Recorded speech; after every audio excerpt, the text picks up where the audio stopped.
chez moi. Ne courez pas. Partager l'ivresse, les doutes, les Je sais pas comment on se met, mais on se met. Bonjour. Remettez-vous. Bonjour Charlotte, bonjour Isabelle. Bonjour Damien. Vous serez bienvenue chez moi Isabelle. C'est Merci. la chanson de Florent Pagny. Alors, super chronique ce matin, parce que vous allez nous dire qu'il est possible, Isabelle, de sous-louer son appartement légalement. Oui, Il me absolument. semblait que Oui. c'était interdit, qu'on n'avait surtout pas le droit. Comment est-ce possible si on respecte, j'imagine, certaines C'est ça. conditions? Alors, on pensait que c'était impossible parce qu'on n'avait pas vraiment toutes les infos. Ah. Ça veut dire quoi? Ça veut dire qu'aujourd'hui, on peut sous-louer à deux conditions. Il faut que le propriétaire soit au courant et d'accord, et il ne faut pas que le loyer du sous-locataire excède le oui. loyer du locataire Pas se faire du principal. bénéfice Il sur n'est le pas dos question du de faire du propriétaire. bénéfice. Mais si on respecte ces deux conditions, c'est possible.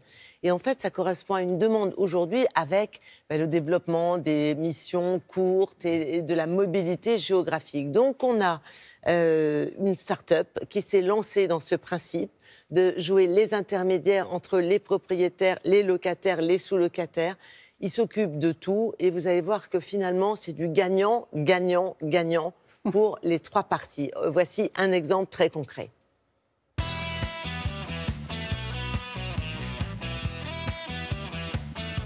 Salut, Bonjour, ça va? ça va très bien. Alors combien de signatures aujourd'hui? On a 2 signatures, dont un renouvellement. Super. Et en plus, on a reçu l'autorisation de sous-location qu'on attendait. Ah top, très bien. Nous accompagnons un locataire qui souhaite sous-louer pendant son absence. Nous l'accompagnons à obtenir l'autorisation de son propriétaire. Nous lui garantissons son loyer pendant toute sa période d'absence, de manière à ce qu'il puisse reverser son loyer à son propriétaire. Et nous assurons l'appartement pendant toute la période de gestion. Nous pouvons prendre des biens en gestion à partir de 15 jours d'absence jusqu'à 1 an. Pour le propriétaire bailleur, c'est la garantie d'éviter une sous-location illégale, d'avoir une assurance pendant une période de sous-location, d'éviter d'avoir une vacance locative ou de repayer des frais de recherche de locataire. Nous avons un locataire qui est intéressé par nos services pour une durée de 3 mois. Apparemment, c'est un T2 de 35 mètres carrés dans le Marais. Et en plus, il nous a transmis des photos, ce qui est plutôt rare, donc on va effectuer une visite. Concrètement, un locataire nous laisse une demande de sous-location sur notre site internet. Nous effectuons une visite de son bien avec un commercial de notre agence.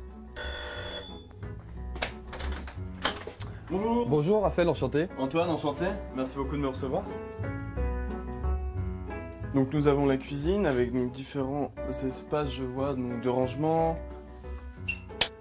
Nous avons les plaques ici, elles sont fonctionnelles? Oui, tout à fait, vous pouvez essayer si vous voulez. Ok. Donc le disjoncteur est ici. Exactement. Super. Et où est l'arrivée d'eau, s'il vous plaît? Du coup, elle est sur le palier en fait, en extérieur. Donc c'est un canapé lit, vous m'avez dit? Exactement, oui. Double vitrage, c'est bien ça? Ok, super. Nous sélectionnons les appartements qui nous sont proposés de manière géographique, mais aussi à travers la typologie d'appartement. Par exemple, on ne peut pas prendre en gestion des colocations. L'intérêt pour le locataire est de pouvoir garder son appartement pendant son absence sans payer un double loyer. Et l'intérêt pour le sous-locataire est de pouvoir se loger à moindre coût dans l'hypercentre des villes dans lesquelles nous sommes présents. En plus, je vois que vous avez beaucoup d'espace de rangement, c'est super. D'ailleurs, pour les affaires personnelles, ça marche comment? Parce que comme je m'absente quand même 3 mois, Bah tout simplement, si vous n'avez pas de cave ou de grenier, on peut vous proposer un service de stockage. s'il y a un dégât des eaux, comment ça marche? Notre service est assuré, donc on couvre tout dégât, comme par exemple les dégâts des eaux.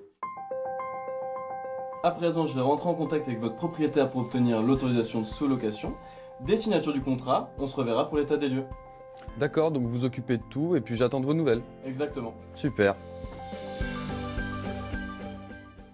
Isabelle, vous parliez d'un système gagnant, gagnant, gagnant. Oui, absolument. En quoi alors? Eh bien, le propriétaire est content parce qu'il sait qui est le sous-locataire. Il a la garantie que le loyer sera payé. Donc, tout va bien. Pour le locataire, eh bien, il est, comment dirais-je, il peut garder son logement, il reste le locataire principal et il ne paye pas un double loyer s'il doit s'absenter ailleurs pour 5 ou 6 mois. Et puis, le sous-locataire, il est dans la légalité. Il est sûr de trouver rapidement un lieu et en plus, il est, je dirais, bien installé et l'agence s'occupe de tout, y compris le ménage. Alors évidemment, qui paye quoi, c'est ça? Et oui. Alors en fait, c'est le sous-locataire. Ça va lui coûter un petit peu plus cher qu'une sous-location, entre guillemets, illégale, enfin, on va dire, pas forcément dans les normes, mais tout est compris, y compris, encore une fois, le ménage, le service de stockage s'il en a besoin lui aussi pour déposer des affaires qui ne tiennent pas dans les lieux. Bien sûr. Enfin, c'est un principe qui est amené vraiment à se développer, qui existe déjà dans différentes villes en France. Super, très belle initiative qu'on vous a présentée ce matin. Merci beaucoup Isabelle.